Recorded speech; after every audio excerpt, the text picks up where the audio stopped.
അസ്സലാമലൈക്കും. ഞാൻ എനിക്കറിയാവുന്ന ചെറിയ ചെറിയ കാര്യങ്ങൾ എൻ്റെ കുട്ടികൾക്ക് ഓർമ്മ വെച്ചിട്ട് എപ്പോഴും ചെയ്ത് നോക്കാൻ വേണ്ടിയിട്ട് പറയുന്നുണ്ട്. എൻ്റെ ഒരു ഓർമ്മയ്ക്ക് കുട്ടികൾക്ക് ഇരിക്കാൻ നമ്മൾ ആദ്യമായിട്ട് എളുപ്പം കഴിക്കുന്ന നെയ്ച്ചോറ് ഉണ്ടാക്കുന്ന പരിപാടി കേട്ടോ നടക്കുന്നേ. അപ്പം എന്ത് ചെയ്യണമെന്നറിയോ? ആദ്യം 2 ഗ്ലാസ് അരി എടുക്കുക. ഈ 2 ഗ്ലാസ് അരിക്ക് 4 ഗ്ലാസ് വെള്ളം. എന്നിട്ട് കൈമ റൈസാണ് എടുത്തിരിക്കുന്നത്. നെയ്ച്ചോറിന് 2 കപ്പ് എടുത്തിട്ടുണ്ട്. 2 കപ്പ് അരിക്ക് 4 കപ്പ് വെള്ളം വേണം. പിന്നെ ഇത് അത്യാവശ്യം കരയാമ്പൂ, ഏലക്ക, പെരുംജീരകം, കുരുമുളക് ഇത്രയും എടുത്തിട്ടുണ്ട്.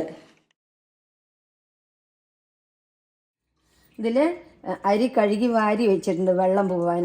പെട്ടെന്ന് കഴുകി എടുക്കണം, അരി കുതിരാൻ പാടില്ല. അപ്പം ഞാൻ ചൂടായ കുക്കറിലേക്ക് 2 സ്പൂൺ നെയ്യ് ഇട്ടു. അപ്പം നെയ്യ് ചൂടായി. ഇനിയിപ്പോൾ അതിലേക്ക് എടുത്ത് വെച്ച കറിയാമ്പും ഇതും കൂടി ഇട്ടു. ഞാൻ ഒന്ന് ഇളക്കി കൊടുക്കാം. ഒന്ന് ചൂടാവണവരെ ഒന്ന് ഇളക്കി കൊടുക്കാം.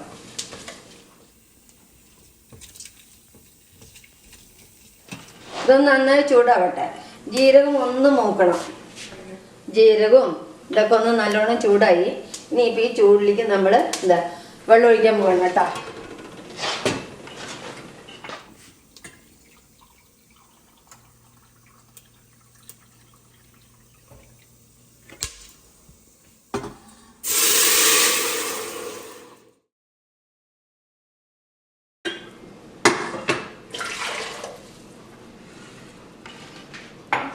അപ്പം നമ്മൾ ഇതിൽ വെള്ളം ഒഴിച്ചു.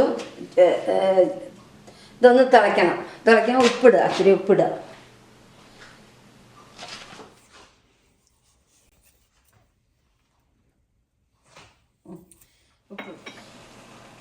ഇതിന് നമ്മൾ ഉള്ളിയൊന്നും വറുത്തിടുന്നില്ല, എളുപ്പത്തിൽ ചെയ്യണതാണ്. നമ്മൾ എന്ത് ചെയ്യണമെന്ന് അറിയോ? ഇനിയിപ്പോൾ ഈ തിളച്ച വെള്ളത്തേക്ക് വെള്ളം തിളച്ച് നോട്ടെ. വെള്ളം തിളച്ചു. ഇനി തിളച്ചതിലേക്ക് നമ്മൾ ഈ കഴുകി വാരി വെച്ച അരി കൊട്ടണം കേട്ടോ.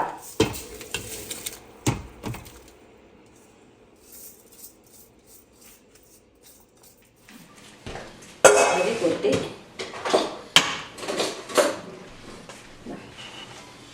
നമ്മളിത് അടച്ച് വിസിലും ഇട്ടു. ഇനി എന്ത് വേണമെന്നറിയോ? ഇനി ഈ ഇതിൽ വിസിൽ വരാൻ പാടില്ല. ഇതിൽ ആദ്യത്തെ വിസിൽ വരാൻ വേണ്ടി ഈ വക്കത്ത് ഇങ്ങനെ ചിക്ക് ചിക്ക് ചിക്കുന്നൊരു ശബ്ദം വരും. ആ ശബ്ദം വരുമ്പോൾ നമ്മൾ കുക്കർ ഓഫാക്കി ഇടണം. എന്നിട്ട് ഒരു 10 മിനിറ്റ് കഴിഞ്ഞിട്ട് ഓണാക്കി കഴിഞ്ഞാൽ ഓഫാക്കിയാൽ നല്ല അസൽ നെയ്ച്ചോറായിരിക്കും. വെള്ളമൊക്കെ വറ്റി വൃത്തിയായിട്ടിരിക്കുക. നമുക്ക് കുക്കറിൽ വിസിൽ ഇങ്ങനെ തൊട്ട് വന്നു. ഞാനത് ഓഫാക്കി ഇതപ്പം നീക്കി വെച്ചിട്ടുണ്ട്.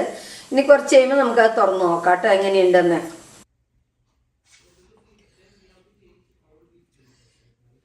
അപ്പം നമ്മുടെ കുക്കറിൽ വെച്ച നെയ്ച്ചോറ് റെഡി ആയിട്ടുണ്ട് ഇവിടെ.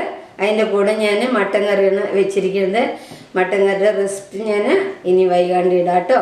അസ്സലാമു അലൈക്കും.